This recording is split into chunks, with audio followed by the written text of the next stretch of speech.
Today's edition of Neo Reality Collective is brought to you by Anchor.fm, a free distribution service podcasting hosting platform that allows you to record your podcast on your phone or computer. Anchor will distribute your podcast for you so it can be heard on Spotify, Apple Podcasts, Google Podcasts, and so much more. You can even make money from your podcast with no minimum listenership. It's everything you need to make a podcast in one place. Download the free Anchor.fm app or go to Anchor.fm to get started today. Thank you and enjoy the episode. The Neo Reality Entertainment brand expands with a relaunch of the Neo Reality Collective Pop Culture News Talk. Your host, Eric Brown, gives his insights and thoughts in the ever-expanding news world of comic books, professional wrestling, gaming, TV, and movies. Be sure to donate to the brand and keep up to date with additional content on YouTube channels such as Neo Reality Entertainment, NRE The Wrestleverse, and NRE Pop Culture Omniverse.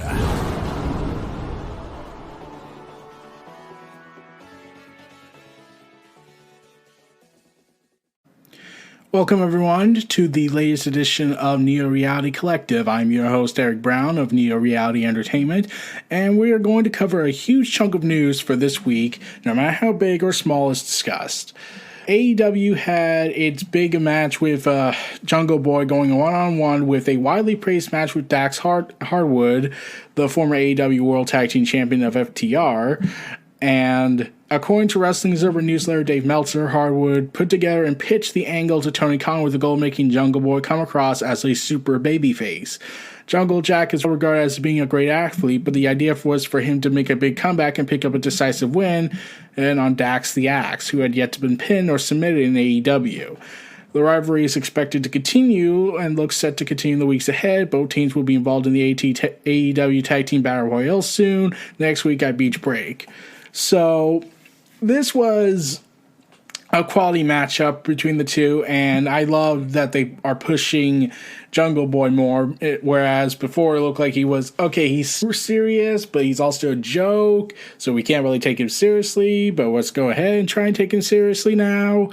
And I really enjoy that AEW is trying to push him more as who can show he can be a single star than be just a tag team guy who loses all the time with Jurassic Express or whatever.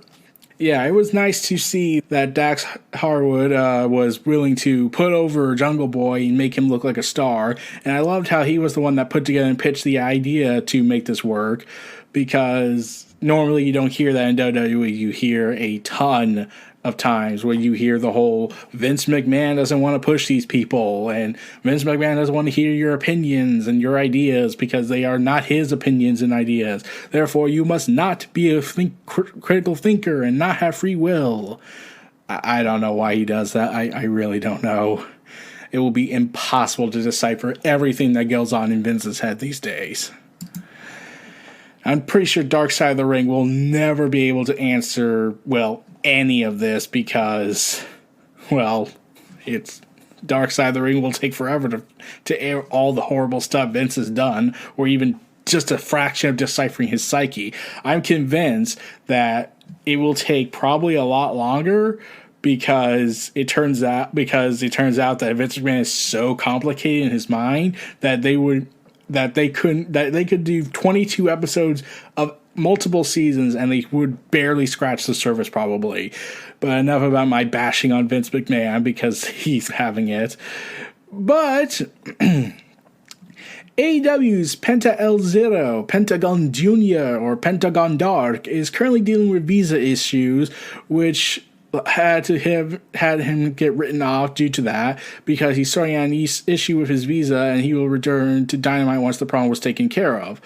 It's part of this whole, if I had to guess, this is probably because of the whole issue with the COVID crisis and the border issues, which is understandable at that, but there are people who need to work, and yeah, this was done to write off the former world champ of Impact Wrestling off TV and ultimately have him be cut out of the match with his Death Triangle stablemates Ray Phoenix and Pac, who are going to team up with which is sure to be a hellfire of a matchup. Now, if only we can get Thunder Rosa and Britt Baker co-main eventing the show, then everything will be right in the world.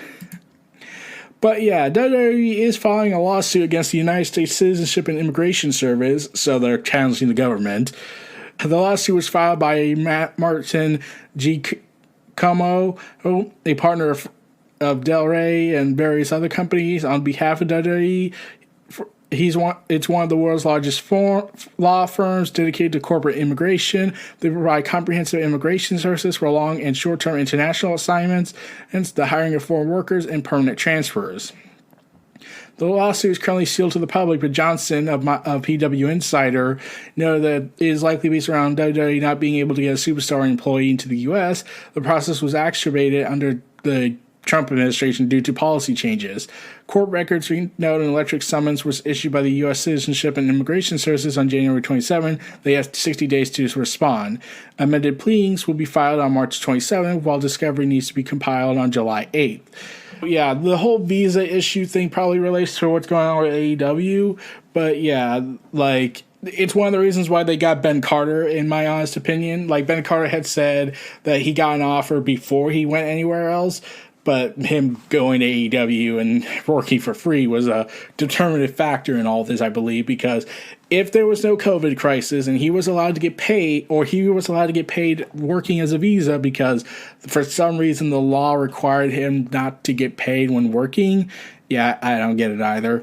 So that means he couldn't make money in AEW, so he would have to either wait it out, which would probably take for a long period of time, because we're still in the COVID crisis era, or he would have to go sign for a much smaller promotion or sign with WWE's NXT UK division, which he promptly did and has been killing it on the scene, and hopefully he goes on to big things there and hopefully not get ruined in the process if he gets called up to the, quote, main roster shows. Who I'm pretty sure will piss off Adam Cole, because Adam Cole says, oh no, we are the main roster. They are a bunch of chumps. So there's been an update on WrestleMania 37. WWE traditionally has much of the Mania card planned out well in advance. News around this year's show has been scarce so far. All the matches on the card remain a mystery, but reports have noted that John Cena and Goldberg are nearly locks for the Showcase of Immortals. Dave Meltzer provided an update on the Mania card in Wrestling's Ring newsletter. Only Roman Reigns' Universal title match has been finalized, but his opponent is currently unknown. Beyond that, it won't be Shinsuke Nakamura. John Cena will also be at Mania, but if he will wrestle on the show has yet to be decided. Maybe he will have worked with WWE for a long period. Noted to Meltzer that they've never seen a WrestleMania bill like this, where there's so little finalized for the show by the Royal Rumble. WrestleMania, being a two-night event, will take place at Raymond James Stadium in Tampa, Florida on April 10th and 11th. Yeah, with all this stuff going on with the virus and everything, it's partially understandable, but at the same time, this really frustrates me because I'm thinking to myself, why can't we have certain people there? Why can't they have this planned out well in advance, but at the same time not be so well in advance that they would make promises to certain talent before they could actually be proven to carry that load, or make promises to let them cut in line? Because if you're having the top main events, you can have the undercard filled out, but if you have the main event shows filled out, then it's okay, you got a plan here, but at the same time you should have some backup plans. But WWE seemingly likes to stay the course and stick to that plan, and if they do it, they'll have a contingency if something falls through, but that only happens if fan reaction demands it. Yeah, I don't like the whole WWE has a blatant favoritism problem going on, where they promise these talents huge, extensive main event shots when it's not even close to the Royal Rumble, but that's just my philosophy on that. I have a different booking philosophy, probably. So, Ronda Rousey, 3 big names are not scheduled to be featured at the Royal Rumble this year. So, the 3 big names, one of them is Ronda Rousey, who saying that she isn't scheduled to be part of the show, according to Meltzer. And Meltzer also noted that Becky Lynch, recently becoming a mother, will not be at the show because, well, she's a mother now. Oh, so they have to plan this out. And Brock Lesnar has yet to re-sign with WWE, and considering how WWE is currently dealing with issues financially in terms of of we don't have all the money, they're probably not going to sign Brock Lesnar till they get fans back. Like long term, not short term. So they're probably not going to have Brock Lesnar back anytime soon. And the amount of money he'll be demanding probably won't be able to compensate and accumulate for the profits that could be made.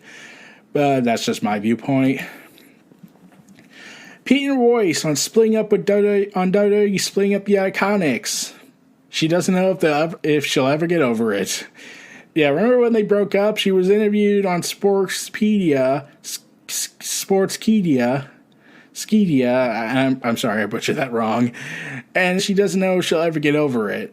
Peyton said, it was right there in that moment we found out the stipulation was that day, maybe the day before. I don't know, I don't have a very good memory, but it really was. Billy and I, we were more than just who we are as WWE superstars. We've grown up together, so for us, our whole dreams, our whole journeys have been together, so for that to be torn apart, and like you said so abruptly, I feel like I'm still digesting it, and I'm still trying to find my footing without her.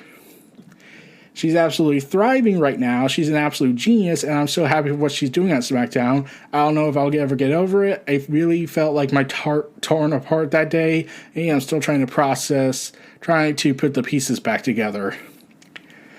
Yeah, and Kay later responded to Peyton's comment saying, I feel the exact same. My life partner, heart emoji. Poor Iconics. Yeah, so to be told, oh, we had no plans for you, so we're just going to break you up, even though you're the only legit tag team women in this business that's not Sasha Banks or Bayley.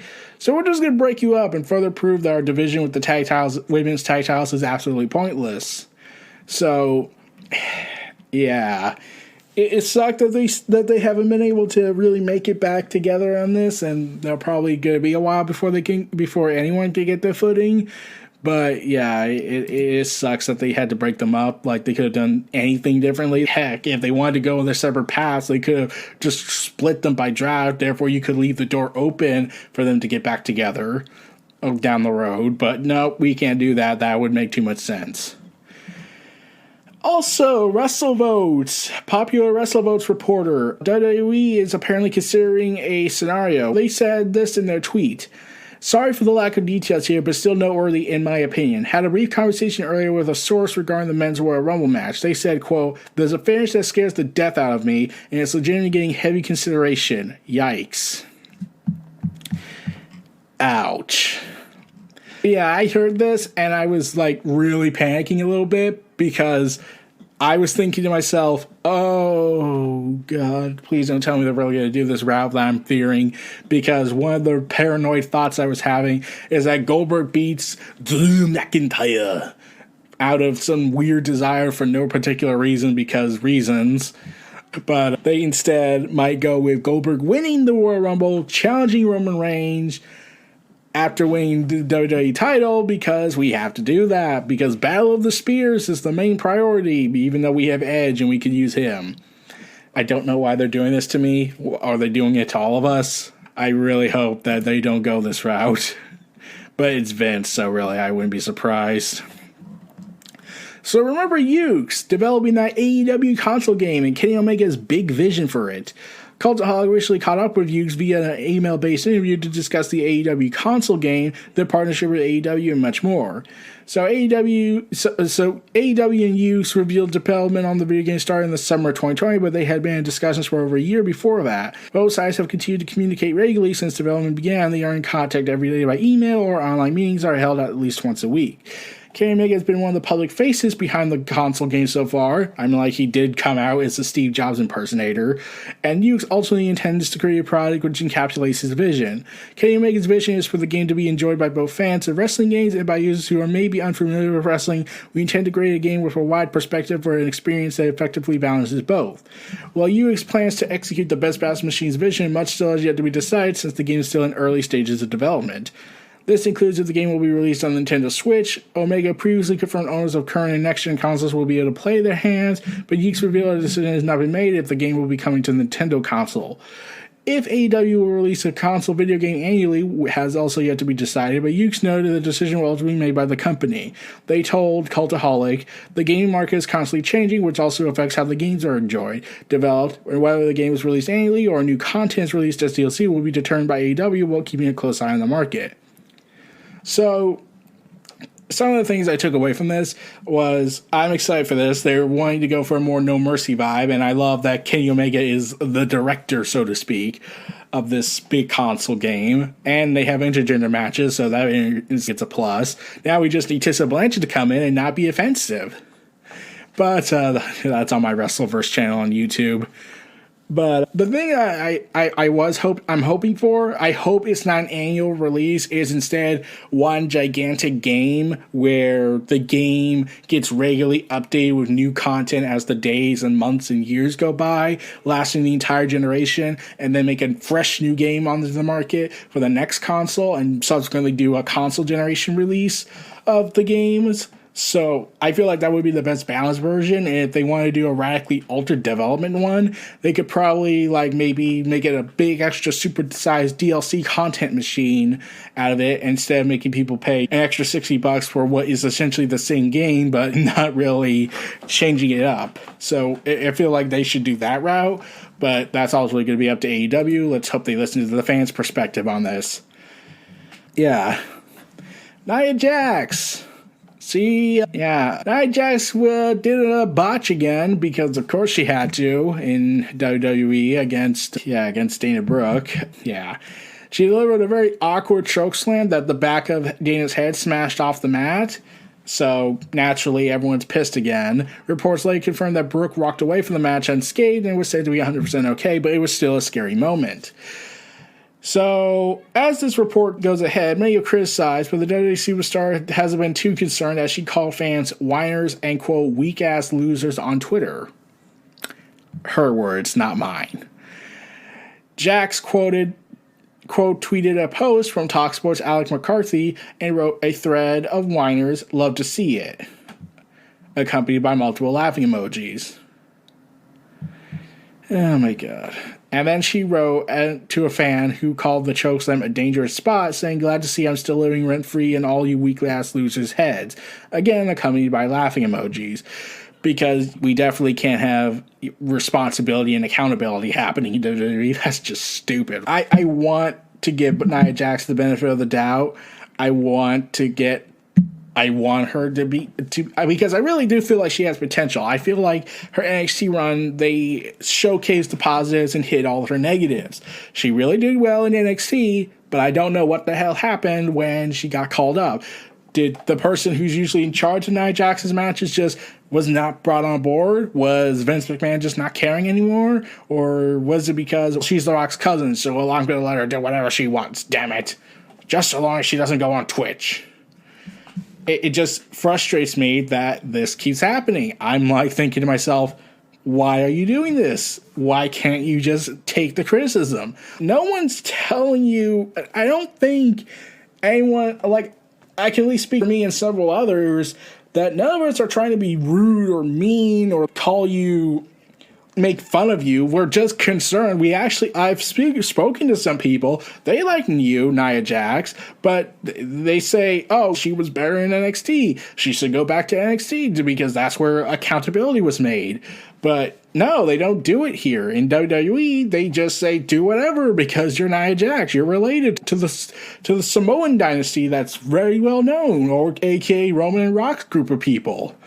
Yeah. It's annoying. I had hoped Nia would at least take the criticism, who are concerned when she injures people. How many times did she injure Kairi Sane? God knows how many times in 1 year last year. 3 times, 4 times at best? And it was just so frustrating that was happening. Oh, God.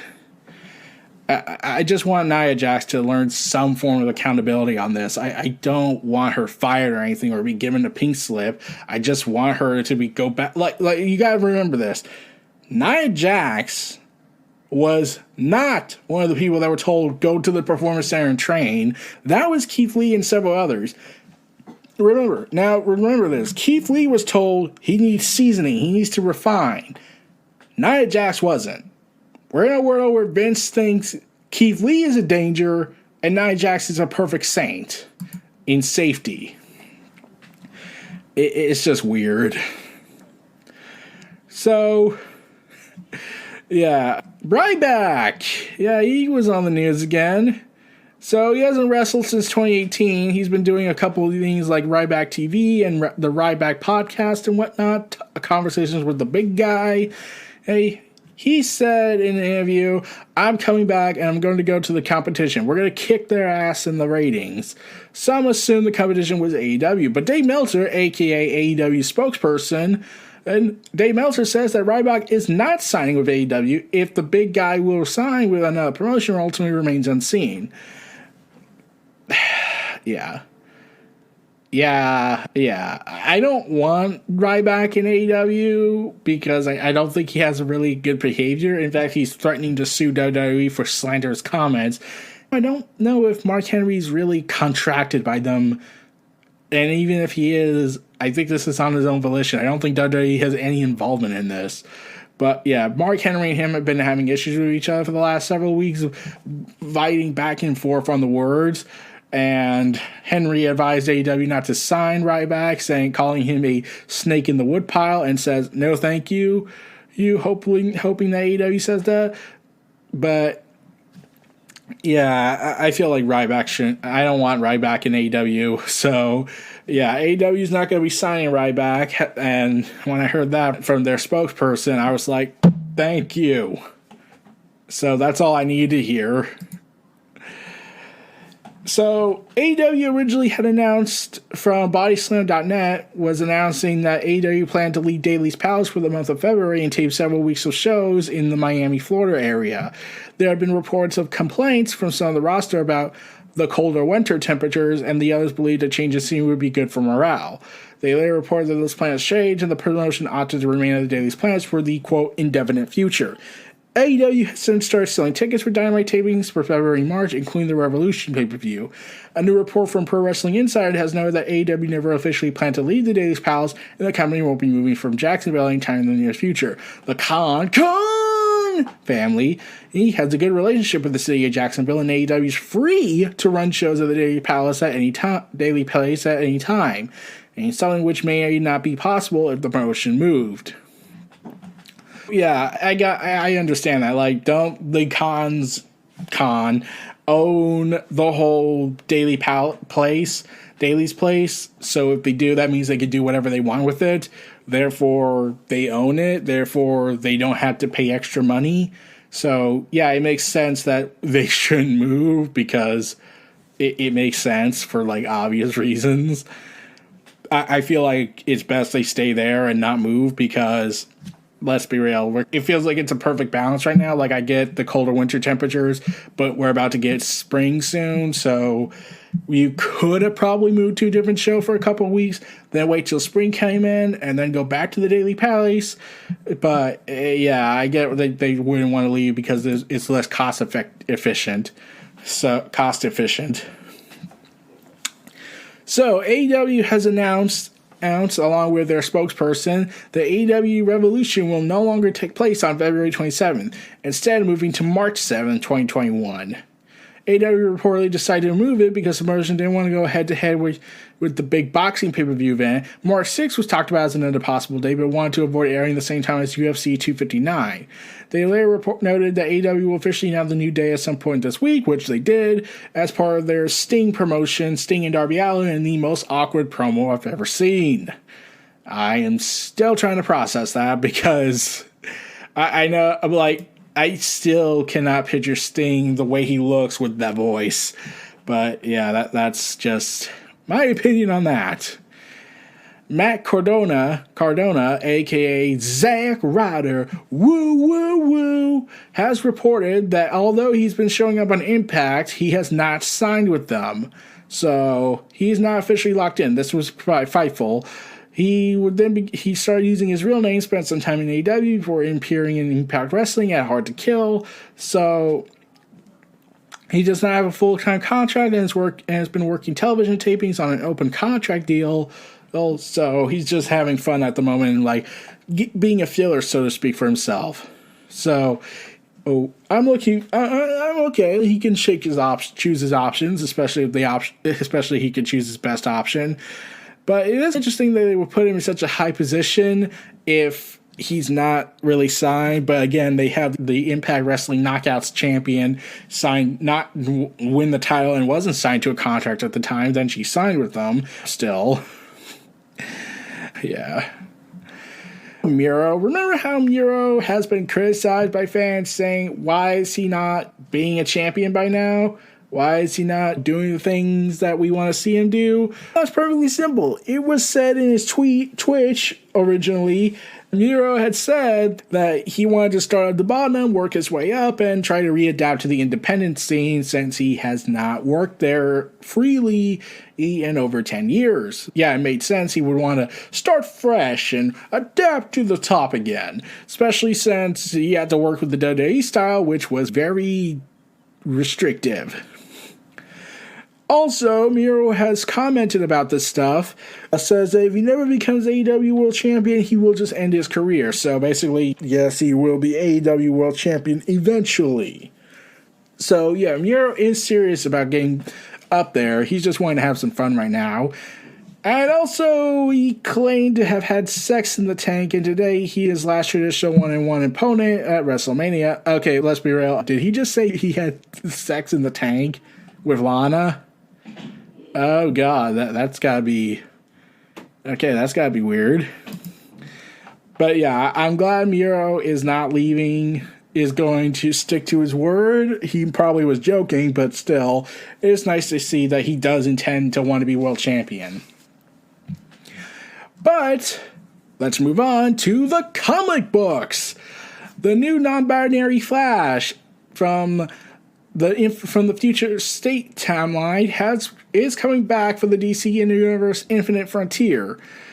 The new speedster, Jess Chambers' brief but winding journey will continue in the DC Universe's Infinite Frontier event, writer Josh Williamson tells Newsarama. He is the first non-binary character, debuted as a teen sidekick named Kid Quick, as part of the gender swap Teen Titans team from Earth 11, and which is written by Ivan Cohen and artist, I can't pronounce the name, and was part of the Very Merry Multiverse event. So we're going to see that character again. They came from the multiverse. Josh Williamson reads the introduction to Chambers in Future State Justice League. To warn our world of a great conspiracy and stay behind to help with the fallout. And since Future State was designed to be part of to see future storylines with the new DCU, that great conspiracy may be a story Josh Williamson plans to tell someday. We'll definitely see them again, he says. So, I was worried about getting into too many spoilers. The story isn't over yet, and if you look into that issue, especially once you get to Future State Justice League number 2, you can see I'm a big fan of them as characters. I've written a lot of Flash, so it was important to me to do something different and to write a Flash that I hadn't written before. When offered to work with Chambers, Williamson said he totally went for it and really fell in love with writing all the characters and writing the relationship with Andy, aka Aquawoman, in Future State Justice League. In particular, it was one of the things that unlocked the stuff in my head of writing the whole cast. I have a plan for the DCU and a plan for all this stuff in Infinite Frontier, and Jess is definitely part of those plans. However, the return may not happen immediately.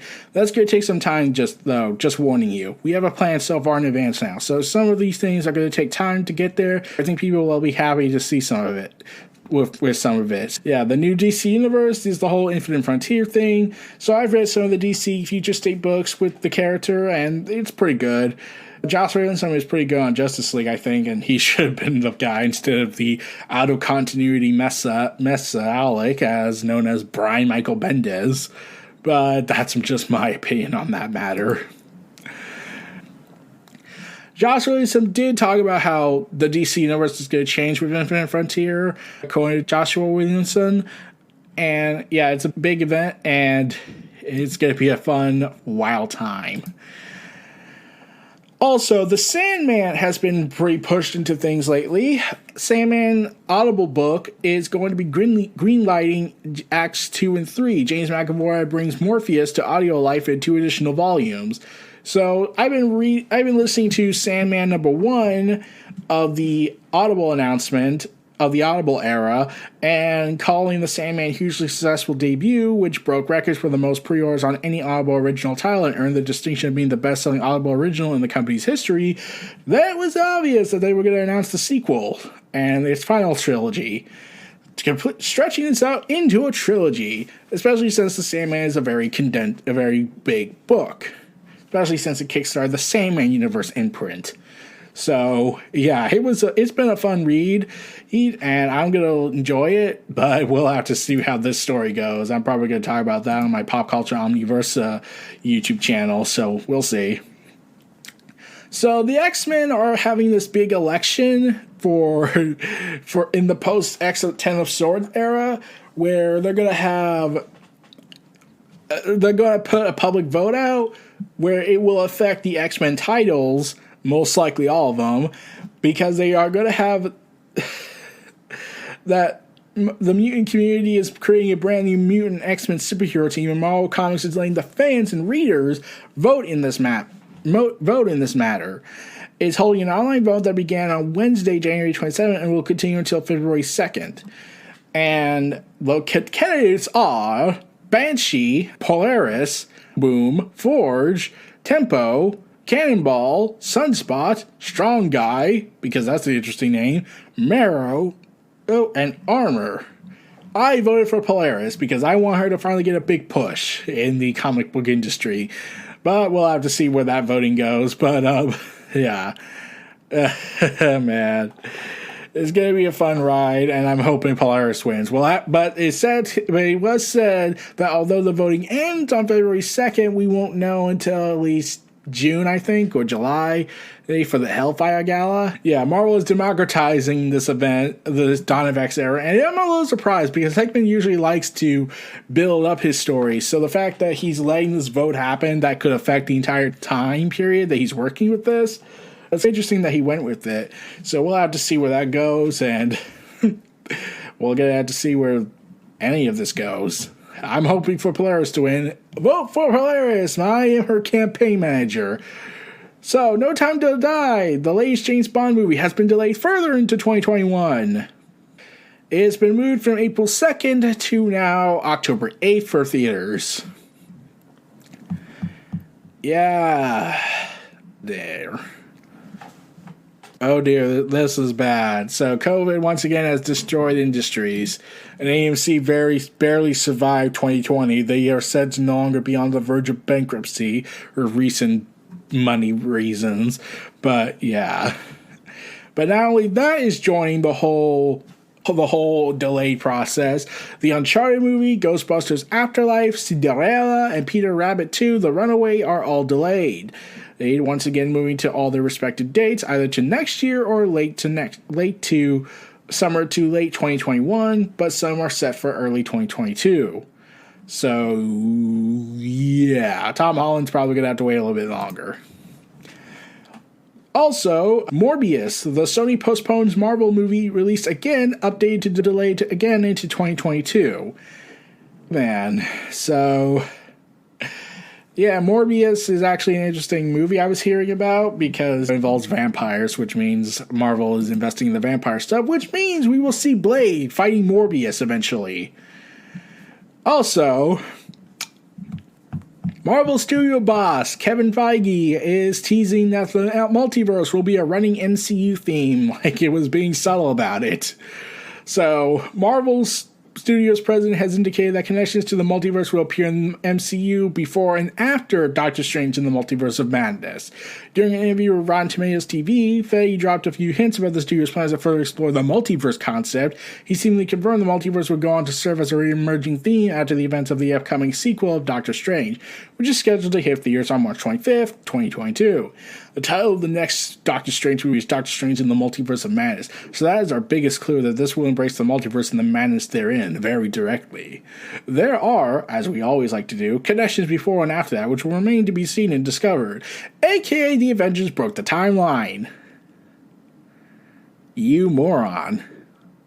And especially since Spider-Man 3 is said to be having Doctor Strange come in and will have ties with WandaVision and Loki, which means that all hell's about to break loose. Oh, man.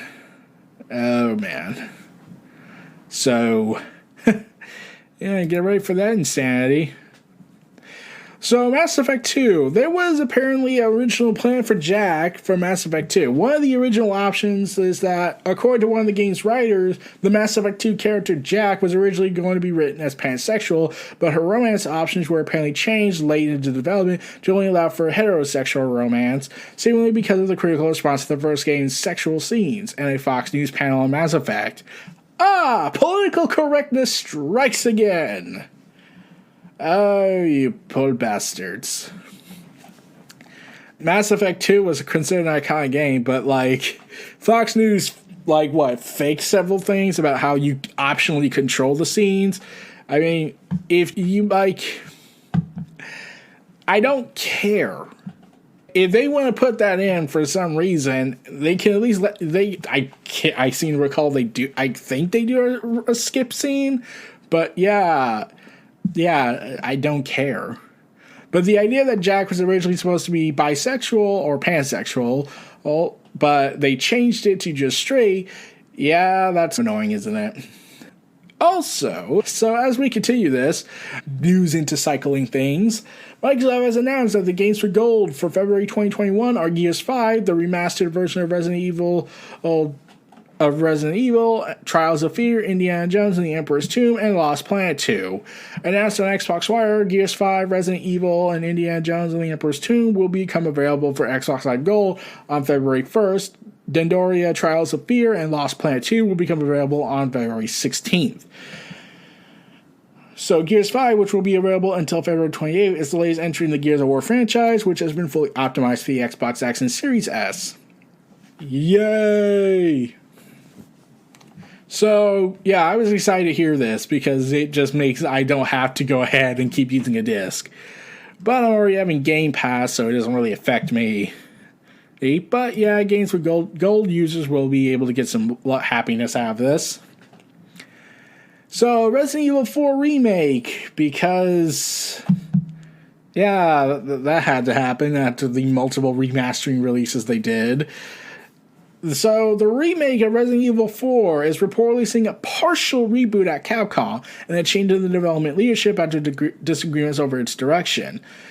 Reports that per sources close to the project by Video Games Chronicle, reports core Resident Evil studio Capcom Division 1 has taken the lead on the project, with the original developer seeing its role reduced, M2.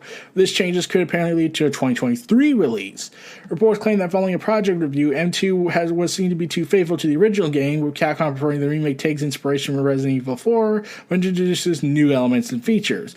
So they probably were we want to be like that game where that Final Fantasy VII Remake, which was, I think, a secret sequel, in my opinion, because there are certain hints that that game actually takes place after Final Fantasy VII OG, which will be like visions of the future for Aerith, and leading to all this nonsense and time travel and cosmic horrors. But we'll have to see when the other two installments for the Final Fantasy VII game comes out. So, nearly 19 million Australians who use Google Search monthly are probably going to be out of a job of search engines, because Google has threatened to pull the search engine from Australia and Facebook has said it will remove its news feeds from the feeds of all Australians if a code that will enforce digital platforms to negotiate payments to news companies is passed. How dare you make us pay for stuff? We are the news corporations of tomorrow. As reported by The Guardian, this would mean 19 million Australians who uses Google each month would no longer be able to do so, and 17 million Australians who use Facebook each month would no longer be able to see or post news on their feeds. This legislation has been proposed, is currently in front of Parliament, and would force these digital platforms to negotiate with news companies for a suitable payment for using their content. It also mentions that an arbiter would be in place to ultimately decide the payment amount if no agreement can be reached. So Google delivered an ultimatum to the government on January 22nd, saying that news code is unattainable and would set a dangerous precedent for paying for links. Yes, because Google is the saint of morality. Oh god, this is so ironic. The principle of unrestricted linking between websites is fundamental to search, and coupled with the unimaginable financial and operational risk if the version of the code were to become law, it would give us no real choice but to stop making Google search available in Australia. We're dropping other services from Australia is the last thing Google wants to have happen, especially when there is another way forward. Forward! Sylvia mentioned that Google is willing to make the situation workable if certain changes were made to the code. Ooh, the code.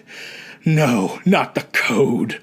Google was keen to enter into agreements with media companies to pay for content, pointing out that around 450 deals would have been made with media companies around the world. Australia's Prime Minister, Scott Morrison, responded to the statement by Google by firmly saying that the government will not respond to, quote, threats. Let me be clear. Australia makes all rules for things you can do in Australia. Yeah, that's done in our parliament. It's done by our government. And that's how things work here in Australia. And people who want to work with that in Australia, you're very welcome, but we don't respond to threats. Facebook, on the other hand, mentioned that news articles make up about 5% of what the average user sees on their feeds, and that no commercial benefit was gained by Facebook on its users posting fake news. Okay. Facebook has proposed the digital platforms like Facebook be given 6 months to grace negotiable deals. Those with these news companies directly before being hit with the big stick of mandatory code.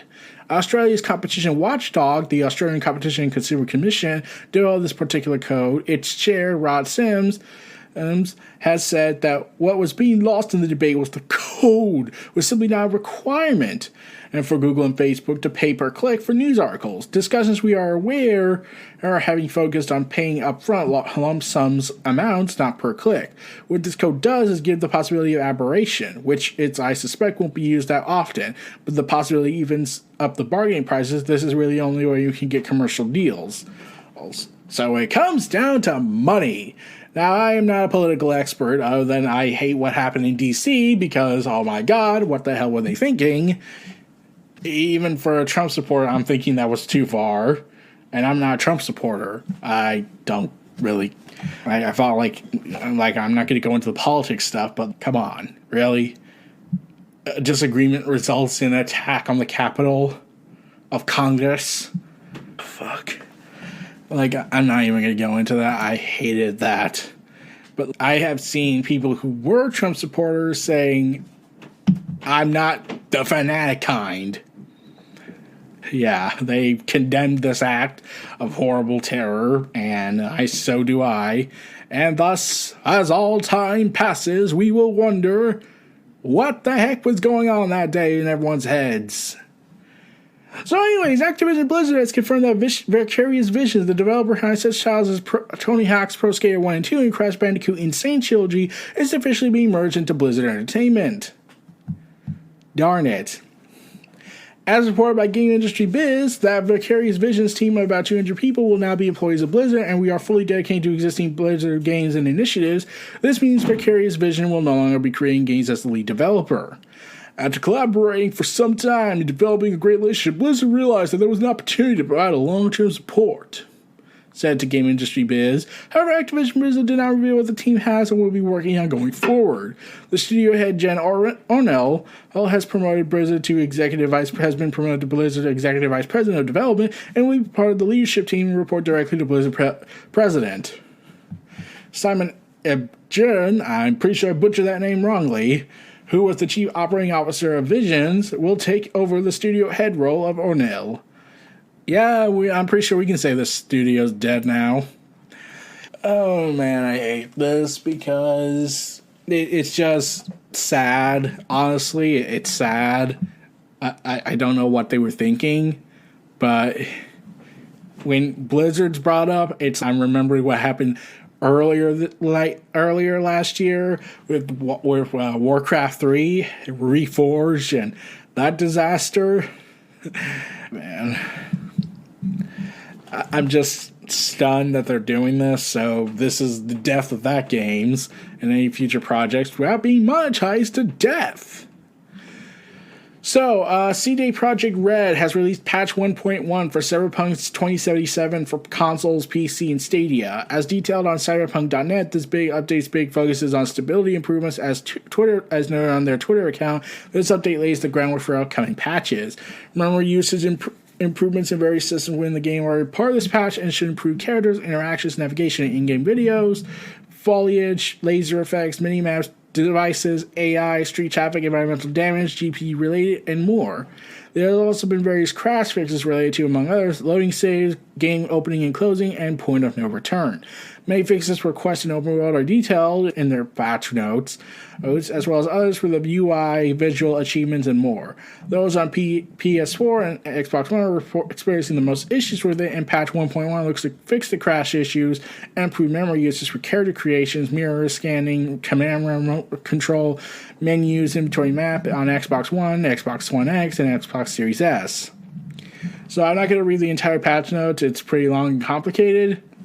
But I do have a question. How do I put this delicately? So they had essentially admitted, I tried my best to describe what they said in their big public statement, was essentially that there is a, quote, original cut of the game, which was so big and powerful that they had to scale it back to match for the consoles because it wouldn't work on consoles. Yeah, I'm just going to ask this very specific question. Why not just make it a PC game and then make a console edition that scales it back? And Stellaris, that game, wouldn't that make more sense? I'm like, I know this is business and everything, but like the way they did this has completely backfired in their faces. But I'm just trying to offer what could have been an easier solution than just, hey, let's screw it up for everyone and overly corporately corrupt ourselves. So, yeah, I am sad. I am very, very sad. Can you feel it? Can you hear my sadness with this whole debacle? So, yeah, expect the hashtag release the Cyberpunk 2077 director's cut to be made. So, yeah. So, back to the Marvel stuff going on in their comic stuff. Marvel has revealed new details and creative teams for the upcoming Heroes Reborn event, which will be known as a new ongoing series helmed by the Avengers writer Jason Aaron and artist Ed McGuinness. Marvel has confirmed that his Heroes Reborn has no direct ties to the original 1996 event, though it does share certain conceptual similarities. The set is set in the aftermath of the current Enter the Phoenix storyline, and it seems that the story will end with the Phoenix Force obliterating the world and remaking it with one major change. In this reborn Marvel universe, the Avengers never formed, causing a chain reaction of alternations to the Marvel timeline. In this new timeline, Thor is an embedded alcoholic unworthy of Mjolnir. Tony Stark never created his trademark army, and Captain America remains frozen in ice. In place of the Avengers, the Squadron Supreme of America is the world's dominant superhero, and they'll be opposing villains like Dr. Juggernaut, the Black Skull, the Silver Witch, and a Thanos who wields Infinity Rings instead of the Infinity Gauntlet. Oh man, that's weird.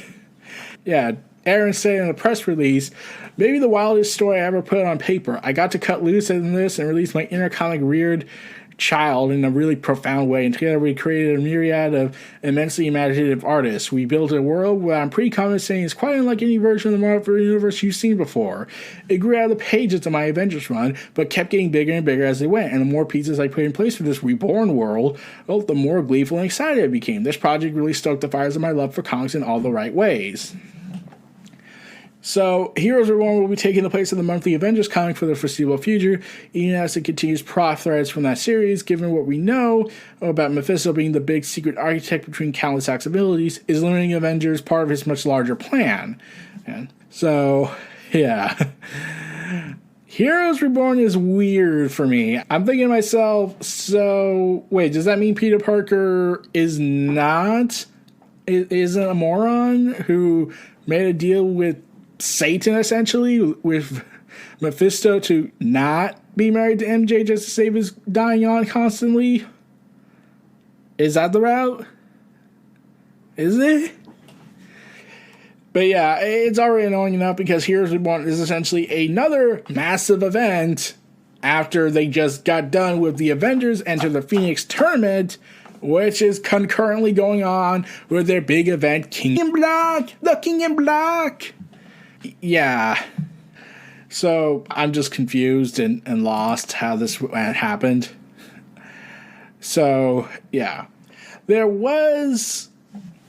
I haven't read much of Jason Aaron's run on Avengers. I'm planning to get the oversized hardcover when it comes out for the first volume. I haven't read the Enter the Phoenix storyline, which you can check out on Pop Culture Omniverse, which you'll see on my YouTube channels. But, yeah. Let's move on. Vicarious Visions reportedly brought into Blizzard to work on a remake, or remastered, or as it will be called, Diablo 2 Resurrected. Yeah. We're really doing this. Yeah. Oh, man. Diablo 2 is actually a thing.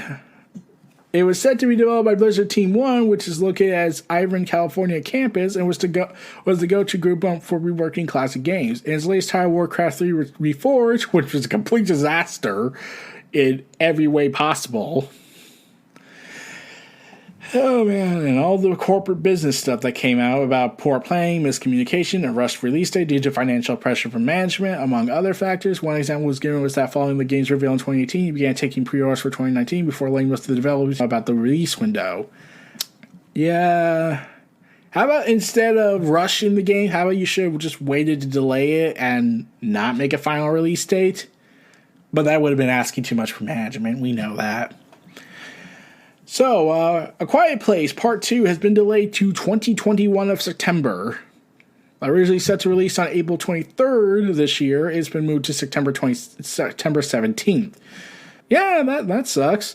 Along with joining that is Top Gun Maverick. So, we're screwed.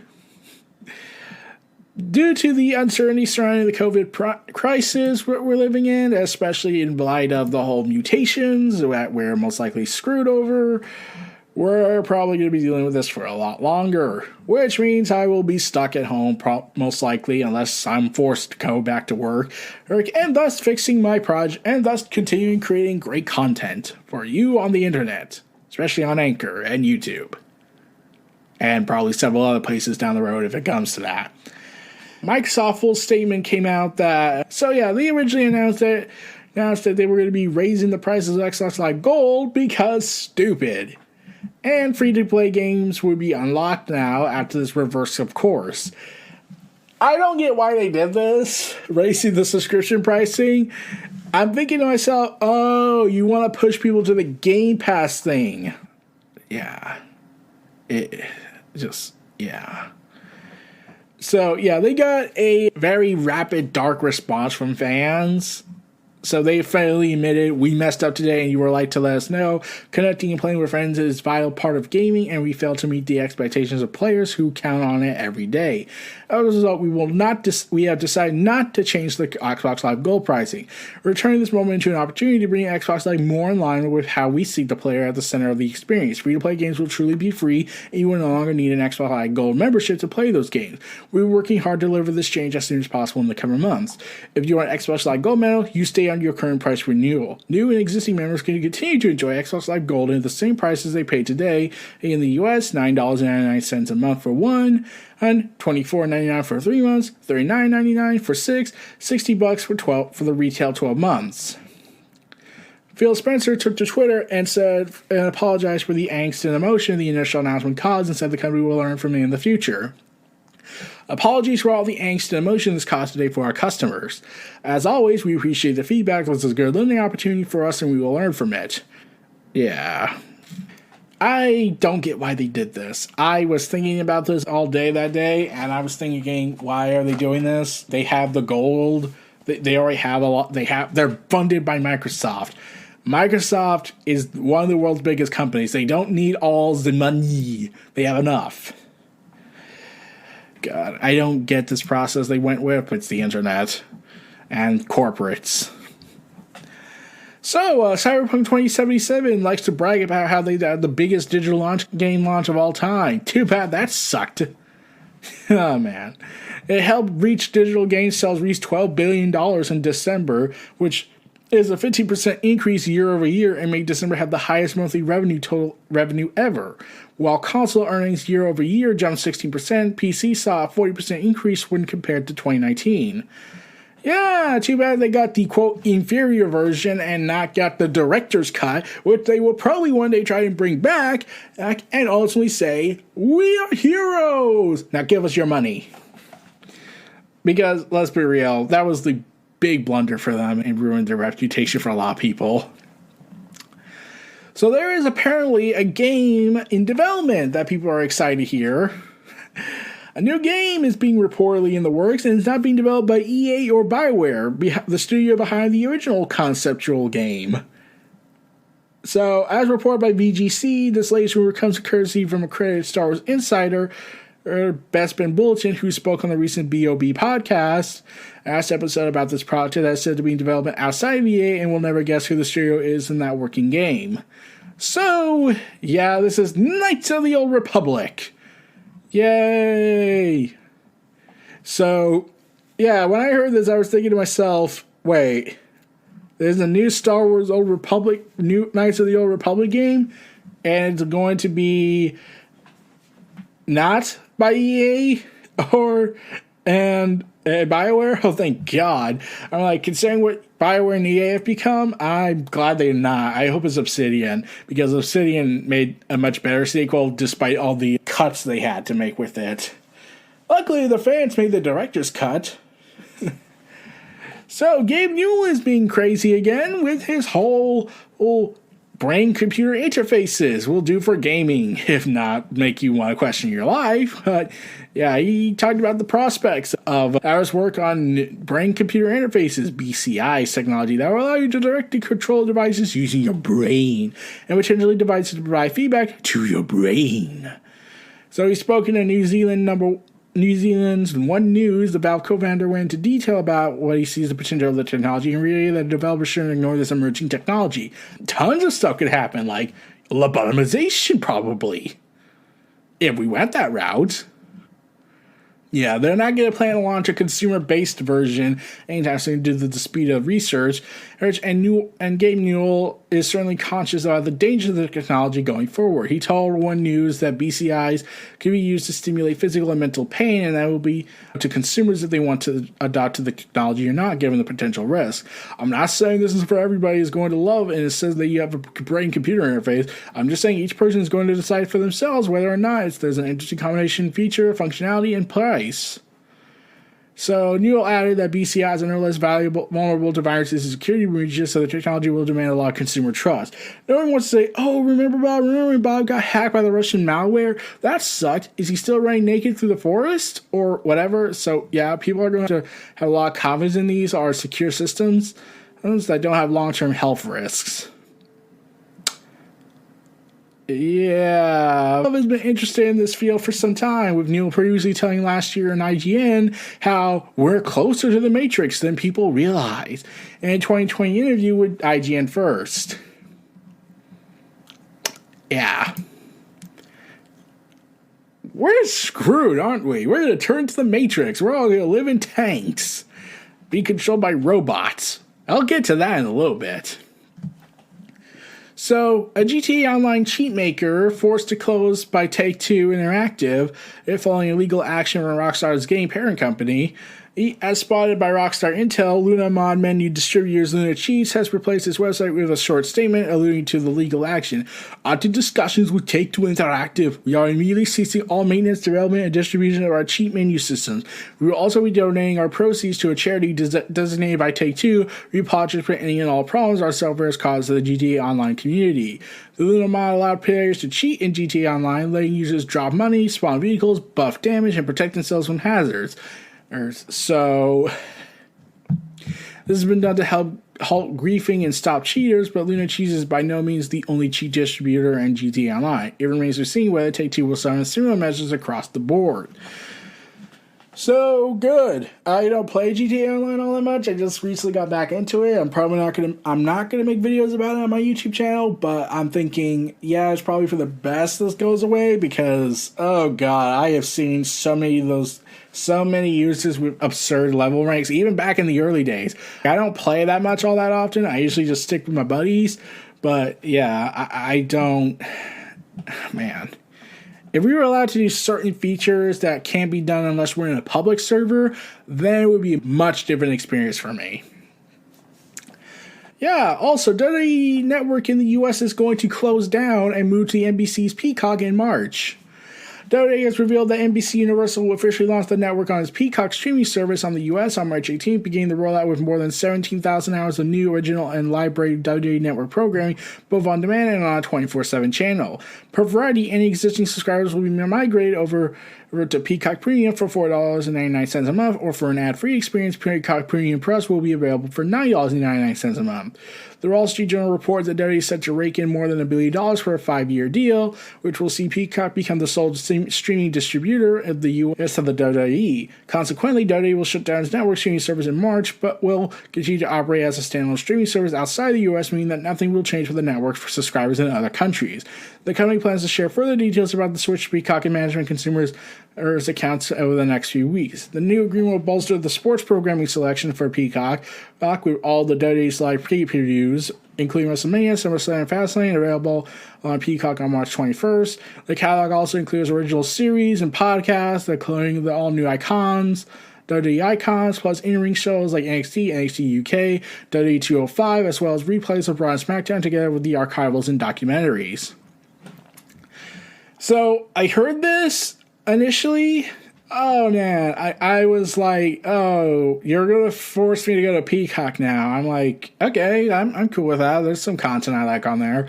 But WWE Network closing down was a blow for fans. But I have looked into Peacock a little bit more after looking into it. So they do have a download feature, which is a very much requested feature fans have wanted from the wrestling side of things. But WWE, for some reason, never provided that. Now all we have to do is bring custom playlists for selected matches, and then we'll be good. Please. Yeah. I was a little shocked at this, so I had to go into details before I made any horrendous negative comments about it, because calling Vince a moron and everything, and how he's robbing fans of stuff. But luckily I went into details more before I said anything other than the wait what on my Twitter account. But in other news, Konami is not shutting down its gaming division, even though I wouldn't have been surprised and not a single thing would be lost. Konami has provided more clarity in the future of its gaming division after announcing it will dissolve its production divisions. Per a company spokesperson, the move has been made to allow for games to develop more nimbly. Speaking to IGN, Konami explains the difference between the soon-to-be dissolved divisions and the company's remaining production department.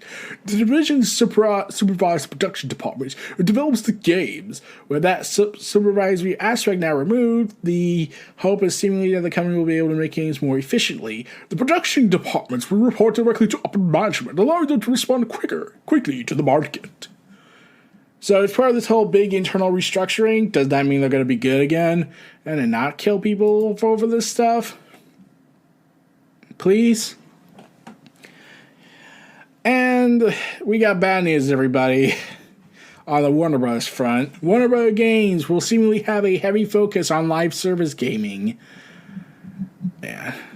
Live service refers to the process of continually updating your game after release to keep players invested, adding new features, items, storylines, and more, and it's becoming an increasingly profitable market. However, it's been a complete fail at times, like Anthem and Marvel's Avengers failing to recoup its costs, to failing to enamor its audience with launch dates.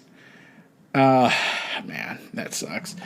While no specifics are given, but IGN likely can assume that the upcoming Back for Blood will include live service elements given as modular online state. Similarly, any future Mortal Kombat and Justin games from the WB-owned NetherRealm will likely incorporate live service elements, as they have in recent iterations. Clear as Universe Interactive Entertainment games could include similar ideas. To what extent the publishers currently work on Hogwarts Legacy, Lego Star Wars, The Skywalker Saga, and Suicide Squad Kill the Justice League, none of which are outwardly announced announced live elements.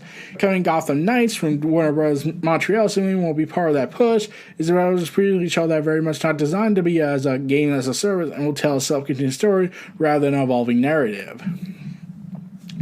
IGN contacted Warner Bros. Interactive Entertainment for comment, but have not received a response at the time of the publish.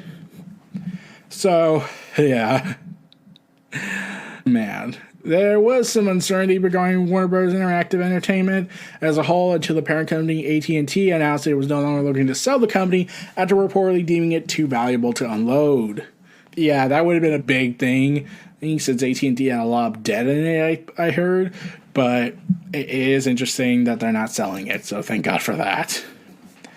Also, the Harry Potter era is not over yet, as they will be developing a TV series for HBO Max, because of course. A report of Variety says that the indicators for the plans are moving ahead, although no talent directors or writers have been attached, no plot details are given. THR echoes the report saying that broad ideas have been discussed of what the show could be, but that no deals have been made. They have told THR, HBO Max, and Warner Bros. That there are no Harry Potter series in development at the studio or on the stream platform. This, however, could be the definition of in development. We've early discussions ongoing. Companies may not yet define the project as formally in development. So there are multiple avenues for new Harry Potter stories to head down, with more recent additions to the series publishing away from the book's original time period. The Fantastic Beasts movies have depicted an early 20th century version of the Wizarding World, while the Harry Potter and the Cursed Child pushed into all adulthoods of the main series characters. In gaming, Hogwarts Legacy will head back to the 1800s to take on the school, although we won't see for some time as it was delayed into 2022. However, Daniel Radcliffe previously told IGN he expects to see the series will receive a full movie or TV reboot one day. It will be interesting how long these films can stay. If it feels like there's a scaredness to around them, but they'll go. The shrine will wear off at some point. It will be interesting if they reboot it just to do the films again or do a series. I'm fascinated to watch. Considering what the author of the whole thing is, considering how much they had to distance themselves from her after the whole disaster that she's been doing, yeah, it's probably for the best that they don't even involve her at this point. So, Dragon Age 4's main location has been confirmed by a BioWare book. The main location will be Teviantar. I'm pretty sure I butchered that name wrong. As pointed out, it was set up at the end of the Trespassers expansion for 2014's Dragon Age Inquisition. The book indicates that places other than Tevern will be visited as well, which makes sense considering Dragon Age usually sees players trekking across multiple different lands. Antevia City, the capital of Antevia, is shown in the books too. The city borders on the Tevintar to the east and is surrounded by water. Other concept art depicts a crow who is an assassin and just celebrated for their mastery and stylish slaying, that wears a mask, wields the swords, and has multiple sidekicks, according to Eurogamer. According to that concept art is an image of the Mournwatch, who guards Theus from occult threats and hangs out in the necropools. Eurogamer points out that while the location isn't mentioned, they are used to Neveria, which is part of Theus, as the citizens are known for mummifying their dead. Like the city, it also borders on the big location, which is to depict the deep roads, which are dwarven tunnels in Theus, and the Lord of Fortune, which is a treasure hunters guild. Waiting to actually see in Dragon Age 4, there is a cinematic trailer for the game, which was released last December, and how it hints at the returning characters from the Inquisition. So we'll have to see where that goes. I'm expecting some crazy stuff, though there was some things that happened in the development cycle that had to reboot it, so we'll have to see where that goes. Season has reportedly seen major developments and shifts due to alleged toxic executive. Scavenger Studio Season, which had an impressive debate trailer at the 2020 Game Award, has reportedly had a tumultuous development that due to the latest reported pattern of workplace harassment and toxic behavior at the studio. A new comprehensive report from Game Industry Buzz lays out a host of allegations from 9 current and former developers of the studio, the team behind the previous Darwin project, in the upcoming season against co-founder and Darwin Project creative director Simon Delody. I'm pretty sure I butchered that last name wrong, but I don't care. Specifically in regards to the season, the reports describe an alleged previously worry among developers as scavengers that should he become part of the team working a season, he would essentially override the current creative director, Kevin Sullivan, who IGN previously spoke to about season, and the rest of the team's work. According to the report, these concerns became real, with allegations that despite his actual role in the game remaining unclear, he has come in and led to a considerable shift in focus and scope on season than what was previously been in place.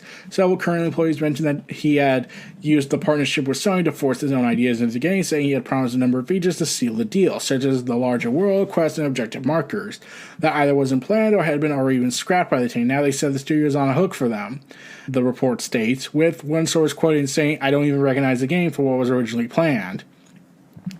One source even told the outlet, "While it brought me extreme joy to see the work of my friends, it did sting a little bit to see a bunch of people praising the studio, seeing how calming and chill and progressive everything looked. It might well be true for the season project, but it has not been the experience with management."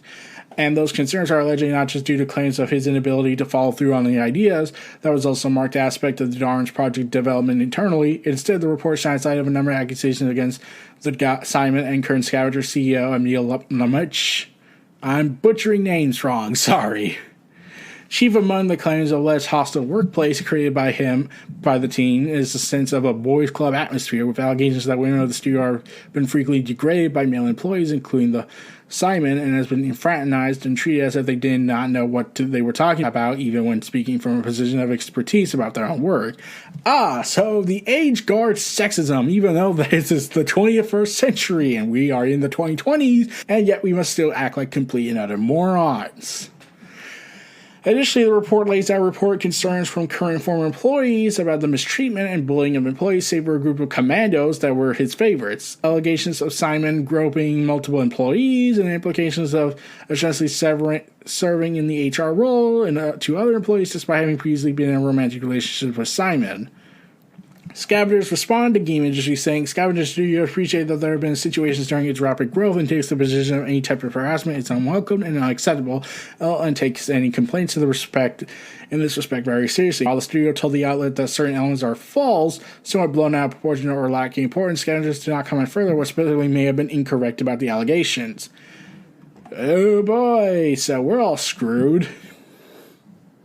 Yeah, I didn't watch the Game Awards. Probably do not know what this game's about. But to hear that this is happening, it's like, oh dear, it sounds bad. So Tomb Raider 2 adds Lovecraft Country showrunner as director. I completely forgot Tomb Raider was a thing for movies. Man, like, it was taken off the release window without receiving a new date due to the virus, and they had to reshoot things, but I had completely forgotten that there was a Tomb Raider movie and that they're sequeling it up. I'm completely confused. I'm honestly confused. I didn't know what this whole thing was about. Like, I never watched it, but I just heard comments about it. But yeah, I had completely forgotten Tomb Raider the movie was a thing again. But we'll have to see where that movie goes in the sequel. Sophia the Robot creators announced plans to mass-produce robots this year. Let Sarah Connor know, just in case, IGN quotes. Sophia the Robot and 3 other models from Hanson Robotics will go into mass production of the year and begin to rolling out the factories in the first half of 2021. This news comes by the way of Reuters after a tour through the Hanson Robotics Hong Kong factory conducted by Sophia the Robot, who you might recognize as the viral robot from years ago that was granted citizenship in Saudi Arabia back in 2017. Hanson Robotics are now believed to be in a better time than ever to roll out these robots so that they can help not only healthcare sectors of the world, but the retail and airline industries as well. The whole "they took my job" is going to happen with robots. So the fear of robots taking our jobs is going to happen. Come to life.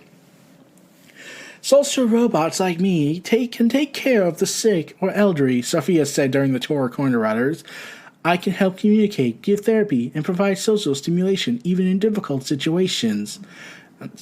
Hanson Robotics founder and chief executive David Hanson said the company is planning to sell thousands of robots of many different sizes in 2021. Although he did not give an exact number as to how many, he did say that 4 models, including Sophia, will roll out to the public this year. Reuters noted that according to the International Federation of Robots, worldwide sales of professional service robots jumped from 32% to $2 billion from 2018 to 19, those numbers have likely risen during the current COVID crisis as robots are seen around the world helping the healthcare sector. And Hansen said he believes that in a world of COVID, more automation is needed to keep people safe. One of the robots Hansen Robotics is launching this year, Grace, has been created specifically for the healthcare sector. Sophia and Hansen robots are unique by being so human-like. That can be so useful during these times where people are terribly lonely and socially isolated and financially vulnerable. That speaks to the larger mission of Hansen Robotics. The case about page says its innovation in AI research development and robotics engineering, experimental design, storytelling, and material science brings robots to life as engaging characters, used for projects, and as an evolving AI. So, yeah, we probably need to contact Sarah Connor and let her know that we're going to go through this. Man, this is going to be weird. So, Biomutant is coming to PC, PlayStation 4, and Xbox One on May 25th, 2021. No mention was made for next-gen consoles, but it is part of the THQ Nordic reveal. So, get ready for that. I don't know much about that. Lord of the Rings Gollum has been delayed to 2022. The new publisher Knock-On has announced that on Twitter confirming the company's involvement with the developer Daedalic, saying, "We are forming a fellowship to publish The Lord of the Rings Gollum. The game will be released in 2022 for Xbox and PlayStation consoles, Nintendo Switch, and PC. More news to come to the future." I don't know why this is even a thing, but okay. But the precious, we want the precious. It's pretty weird.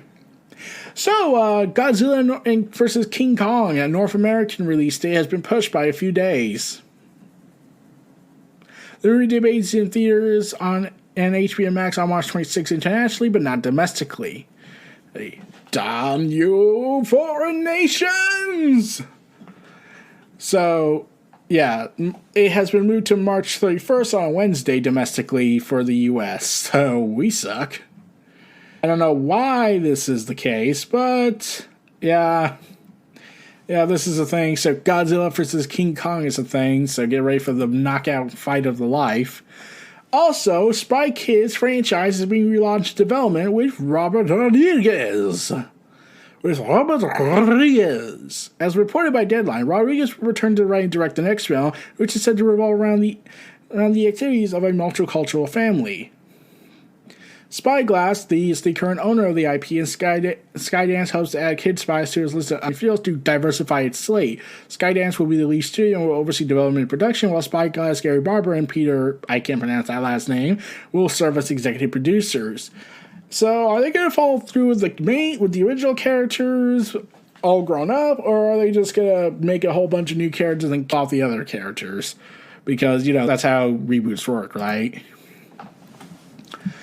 Xbox hardware revenue grows as Microsoft reports record earnings. Microsoft has posted record profits this quarter, including a boom in its gaming sector, which has revenues up 51%. The company as a whole has posted a reported record-breaking $43.1 billion in revenue.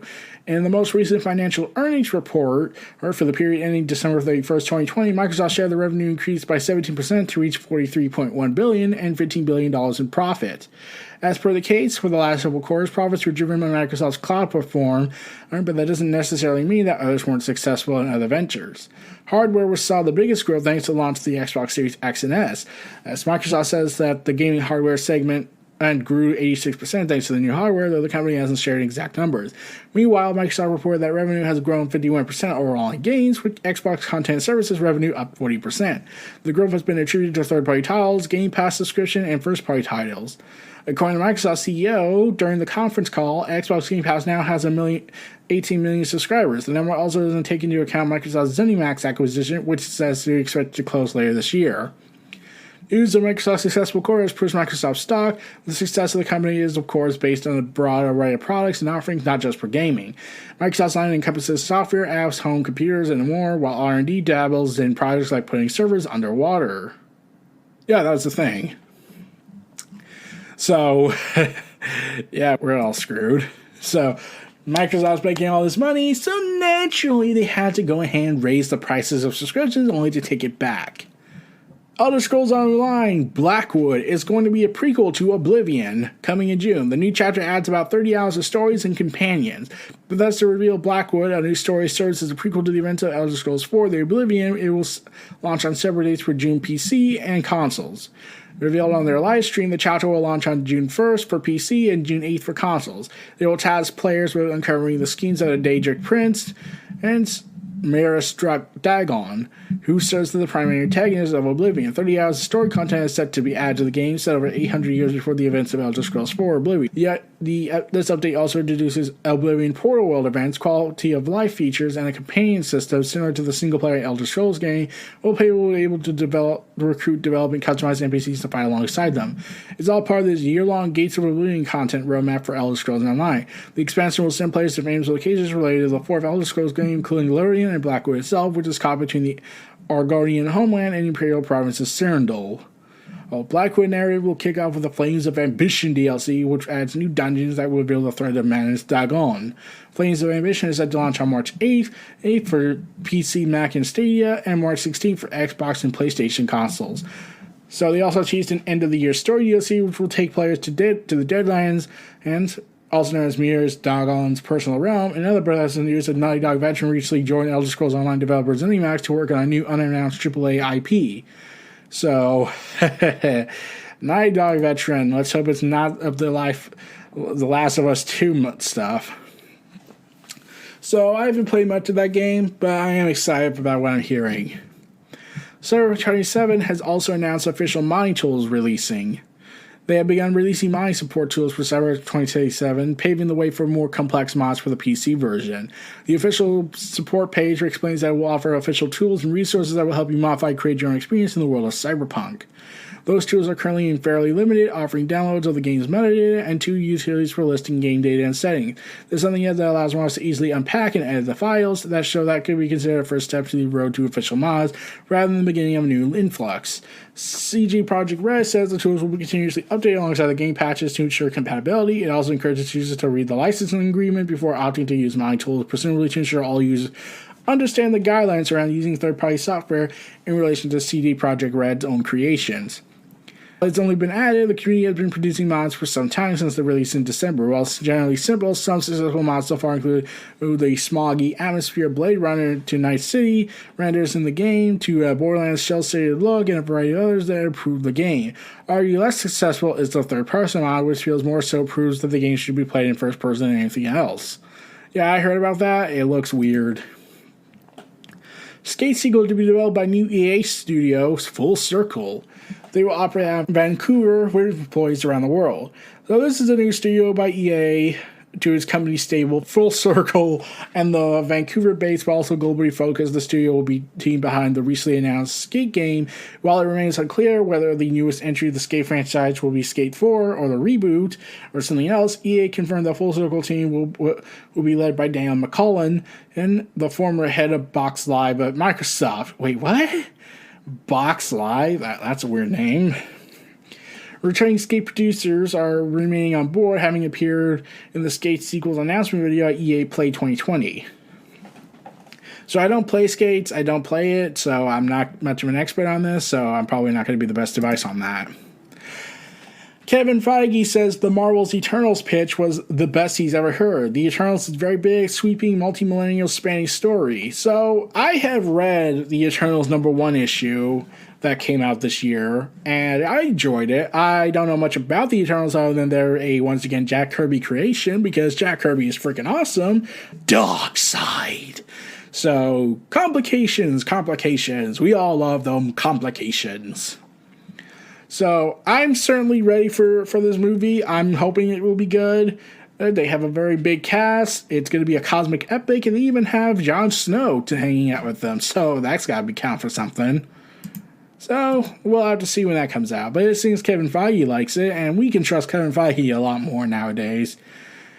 A Tomb Raider anime series is said to be in development at Netflix. Life is Strange dev Dotnod to create a new franchise after Tencent buys minority stake. Yeah, that was the thing. I don't get the Tomb Raider thing. And they're trying to Netflix is trying to invest more in the anime market because the anime side has been booming since the COVID crisis, and Netflix is, we gotta get in on that. So Tomb Raider is a good thing. And we'll just have to see how it goes. Tencent has reportedly purchased $36 million of minority stake and will be used to finance a new franchise for .NOD for PC consoles and mobile devices. The funding will also be used to allow .NOD to self-publish whenever the game becomes official.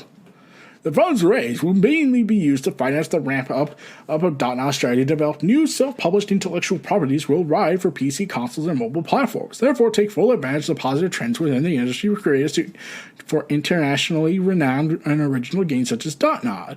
The press release said, "No idea what the series is, but Life is Strange is currently a mystery. Tell Me Why and Twin Mirror are known games.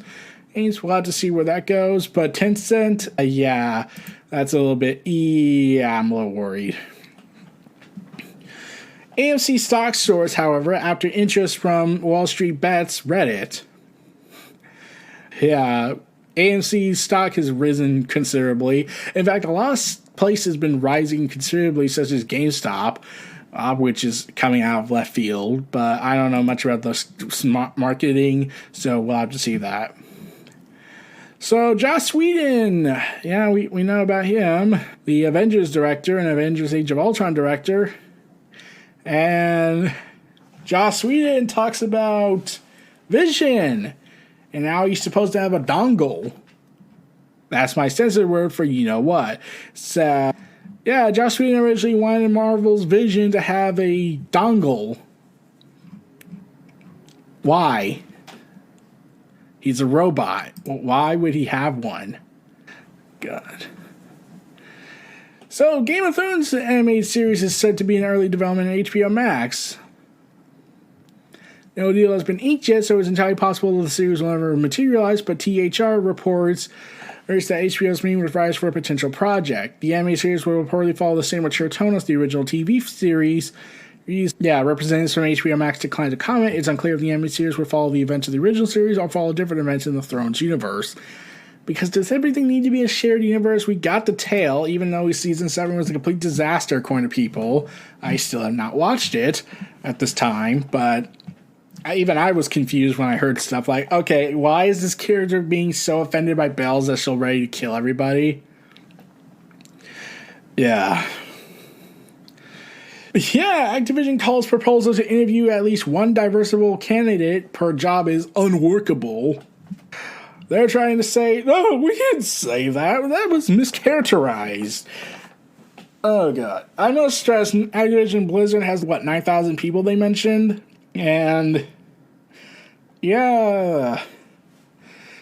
The original story saying a new report found that Activision Blizzard is resisting the adoption of hiring a practice. This is that would require the company to release one candidate who's a qualified woman or minority candidate via the attorneys calling it unworkable. Yeah, thanks a lot. Oh, God. And they're trying to save face. The world has lost a force of nature. Resident Evil Village voice actress Jeanette, I can't pronounce her last name, I'm sorry I can't do it, has died at the age of 39 following an 8-month battle with colon cancer. She had played several characters in the upcoming Resident Evil game, including one of the witch sisters that make up the daughters of the House of, I can't pronounce that name, also suffered from Crohn's disease and contracted COVID-19 last year. Details which were analyzed by her fiancé, Dusty Warren, in the GoFundMe campaign that was set up to help cover her medical expenses at the time. Warren confirmed her passing in a statement on Facebook, and it is with a shattered yet grateful heart that I inform you that she has passed away last night due to complications of cancer. I'm really sad, but I'm super proud of her. She fought so hard with tremendous grace and optimism, inspiring myself and I'm sure many of you. Capcom heard the news and put out their own statement, paying their condolences, saying, "We here at Capcom R&D 1 are deeply saddened to hear the passing of Jeanette, I can't pronounce her last name, sorry, the talented actress who helped bring several different characters, including our witches, to the world in Resident Evil Village. Our hearts go out to her family and loved ones." So a lot of people came out to express their condolences, and that's good, that's good. A moment of silence, everyone. Okay. Let's move on. Yeah, CD Projekt Red, apparently their hotfix was apparently game breaking because of course they have to game break this stuff. And There was also a report coming out that Keanu Reeves' Cyberpunk 2077 had a sex mod removed, which clarifies his stance on modding models of real people. God damn it. The mod apparently allowed in-game models to be swapped into explicit scenes. Why? I know it's Keanu Reeves. I know everyone says he's breathtaking, but come on, really? So, yeah. Also, in the matter of we're getting weird with all these Sandman stuff, the full cast was revealed for Netflix as The Sandman. And it includes 2 former Game of Thrones stars. And we're going to have Lucifer. And the actor looks like a Lucifer type. Not the one from Lucifer the series, because that would just be crazy for them. But he looks like a decaying Lucifer. According to Gaiman, the Netflix series will make significant changes to the source material, including updating the present-day setting for the 21st century rather than 1989, when the comic originally debuted. Interestingly, The Sandman will mark the first time the DC Comics incarnation of Lucifer Morningstar has been played by a woman. That character was previously played by Peter Stormare in 2005's Constantine, Tom Ellis in the Lucifer TV series, and Michael Cine in Audible's audio drama adaptation of the book. Though generally portrayed as a male in the comics, Sandman's Lucifer is an audacious figure, whom Gaiman confirmed was modeled closely on a young David Bowie. Unfortunately, despite Lucifer moving from Fox to Netflix, the casting would seem to eliminate any possibility of the 2 shows coexisting in the same universe. So, yeah, they have a female Lucifer, and I'm not complaining. I'm like, God can be a woman so, in some cases, so why shouldn't Lucifer be a woman? So, yeah, you pick and choose your interpretation, but this is just a reinterpretation. It's allowed to do its own thing. It's just another universe in the DC multiverse aspect. So, their next big Tomb Raider game aims to unify the reboot trilogy and the original games. So, Crystal Dynamics has shared a bit of information currently announced Tomb Raider, saying that it's working to unify the timelines of Core Design's original games and its own reboot trilogy that began in 2013. While the reboot trilogy told the origin story of Lara Croft becoming the Tomb Raider, the original games featured a seasoned and confident adventurer. Says game director in a video posted to Twitter, the development teams envision a future Tomb Raider unfolding out to these established adventures, telling stories that build upon both the Core Design and Crystal Dynamics teams working to unify these timelines. So it's nice to know that they're not actively, quote, rebooting everything. They're saying we're going to unify the timeline, especially since everyone loves the original Tomb Raider games. So that's a good thing. Nice, cool, pretty cool. So we'll have to see where that goes, but nice to hear that. Roger Craig has announced that he is departing the Sega's Sonic the Hedgehog voice after 10 years. And Capcom confirmed this with the Sonic the Hedgehog Twitter account, stating, for over 10 years, Roger Craig Smith has been the integral part of the Sega family. He brought the voice of Sonic to life, and we are forever grateful for his never-ending enthusiasm in helping the community and spreading joy. Thank you, Roger, for all you've done for Sonic. Yeah. Roger had posted on Twitter, 10 years was an amazing run, onward to new zones. Much love to the fans who've been so kind, it's been an honor. With a heartbreaking emoji of blue. So naturally, they kicked a puppy, essentially, I think. So yeah, I don't play Sega stuff. Yeah, I don't have really much projected thoughts on that. Ninja Theory has announced that they will no longer be adding content to Bleeding Edge as it focuses on Hellblade 2 and other projects. However, it will still be playable even though the game will get any new content. Okay, you still have your game. Bleeding Edge was a 4v4 third-person melee combat game announced in 2019 and was released on March 24th, 2020. In the Bleeding Edge game, it was essentially like, I'm trying to remember that other game, Ubisoft. I don't know, but yeah. So they're not making more content for Bleeding Edge, so that's sad. We'll have to see where that goes. But yeah. Robinhood hit with a class action lawsuit after halting GameStop stock. So yeah, there was a lot of stuff regarding the GameStop boost, and then all of a sudden Robinhood said, no, we're not doing it. You can't buy stock in that. Yeah, and a lot of politicians came out to defend the open market concept, which was shocking for a lot of people. Let me see. I believe one of my friends commented me on this. AOC and Ted Cruz agreeing on Wall Street situation along with liberals, conservatives, independents, moderates, etc. favoring GameStop against Wall Street too. This is all on Twitter. 2021 is already being weird. It got weird when the Capitol was attacked by fanatics of Trump. Yeah. Weird, isn't it? DC has announced that there will be 4 new animated short films, including Constantine, Blue Beetle, yay, Kamandi, and Vertigo's The Losers. It will be part of the upcoming releases of DC Universe movie collections, with the exception of the lengthier Constantine film, which will serve as an anchor for a collection of short films in 2022. All 4 short films are being produced by Rick Morales, who previously worked on Mortal Kombat Scorpion Revenge. Kamandi Last Boy on Earth will be the first short film in the new spring as a bonus for the Justice Society World War II animated film. Kamandi focuses on the titular last surviving boy on Earth following a great disaster that resulted in animals becoming to possess human-level intelligence and humans reverting to their baser instincts. Yeah, the tale of Kamandi is a tragic one, I think. And Ryan Reynolds, aka Deadpool, has given the fans of what the original pre-Disney incarnation of Deadpool 3 might have been. He wrote on Twitter, "It's critical to have an open, honest, and healthy discussion around mental health. By retweeting #Let's Talk, you can make a difference."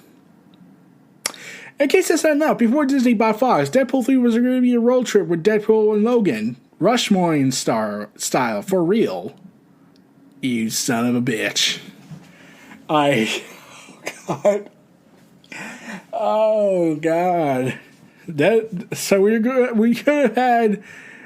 So what they were gonna get. So apparently, it says Deadpool is so broken in his timeline. Deadpool 3 would have had Hugh Jackman and Ryan Reynolds on a road trip with Hugh Jackman trying his best not to strangle old Ryan Reynolds.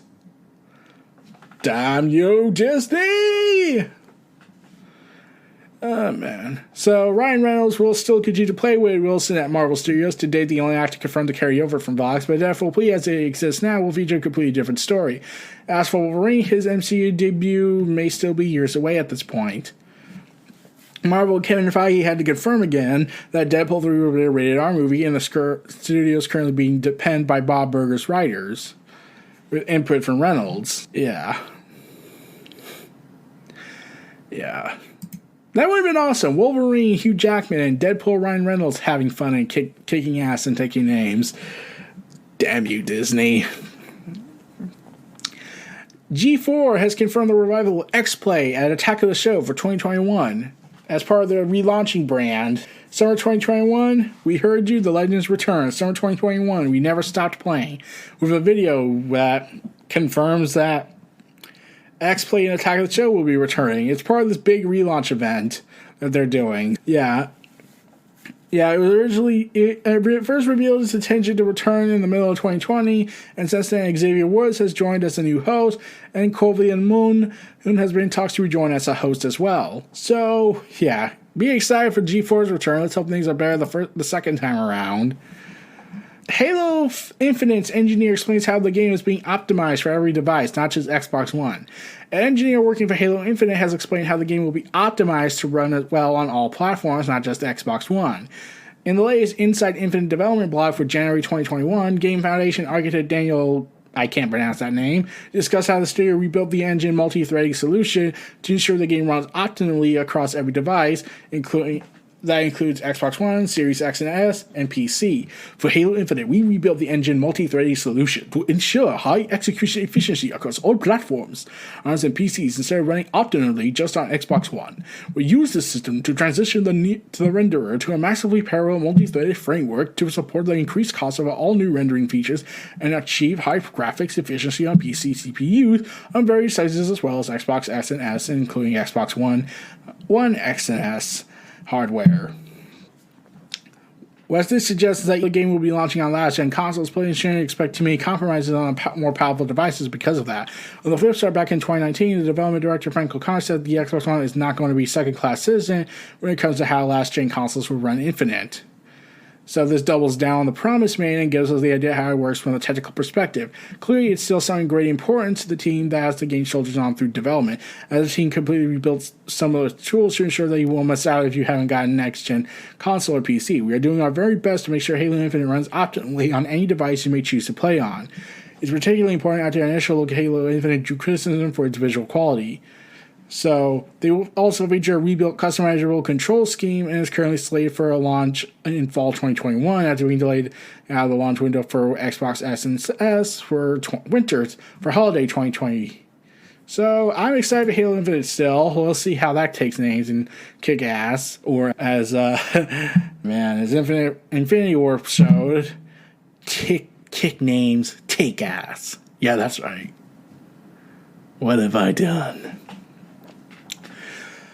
There will be a sequel, finally, to Cloverfield, but unlike its predecessor, it will not be a found footage movie. The sequel is being written by Joe Barton, the showrunner behind HBO Max's Batman spinoff show centered around Gotham City Police Department. It will be produced by original Cloverfield producer J.J. Abrams and Bad Robot's head of film, I can't pronounce that last name, according to The Hollywood Reporter. The sequel seems to be following the footsteps of the other Cloverfield universe movies, 2016's Ken Cloverfield Reign and The Paradox, in that it won't be a found footage like the original was. It differs from 10 Cloverfield Lane and Paradox in that while the other two movies were set in the same universe as the 2008 film, they weren't directly tied to it.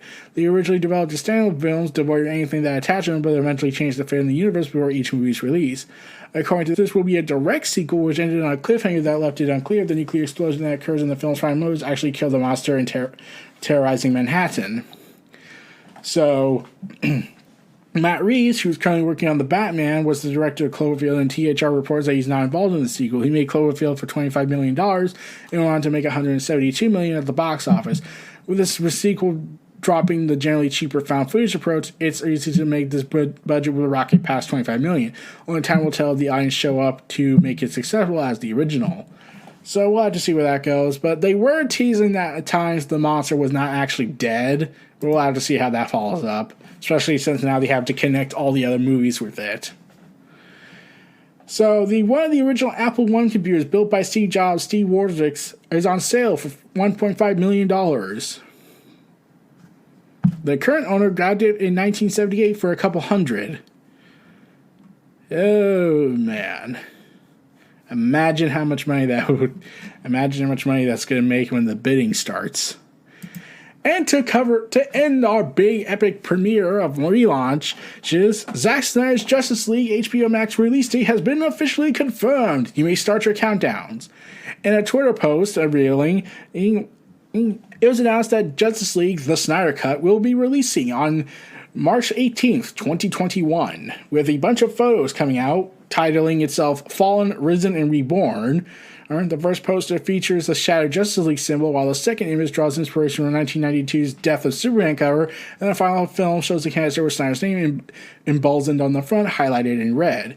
HBO Max has now confirmed that Justice League The Snyder Cut will be released as a full-length Max original feature film when it premieres on the streaming platform, which finally puts to rest the speculation over whether it will be released as a single-hour, 4-hour feature or 4 parts. This announcement came with a debate, 3 new teaser posters outlining the original story.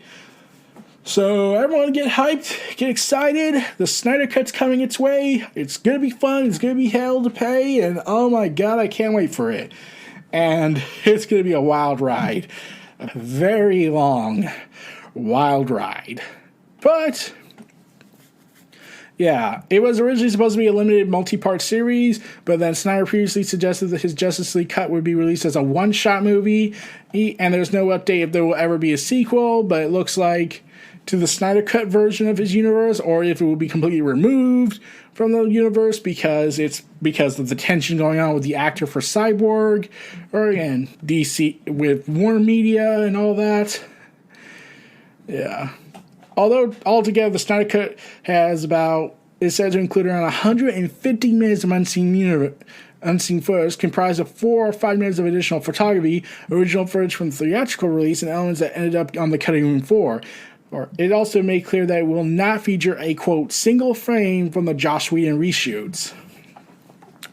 Yeah, get ready, everyone. We're going in for a wild, wild ride on this. So, This was the super long episode of Neo Reality Collective. I'm glad to have come back with all this, with the relaunching stuff process. It was difficult looking for a platform to host this on, so I'm glad I was able to put the original episode up available on Anchor, and now moving forward, this show will be on Anchor with a potential release on a separate YouTube channel covering stuff, being a re-airing of the show on YouTube. But we'll have to see where that goes. Anchor right now is set to be the hosting platform for Neo Reality Collective for the foreseeable future. I can't wait to hear about what you're thinking about this, and I can't wait for your donations and everything when it comes down to it, and your sponsorship stuff. We'll have to see. This was Eric Brown, host of Neo Reality Collective. Stay tuned for more. Check out my other channels and subscription and my Twitter account in the description of the podcast. Stay tuned for more. I'll see y'all next time. Peace out, everyone, and take care.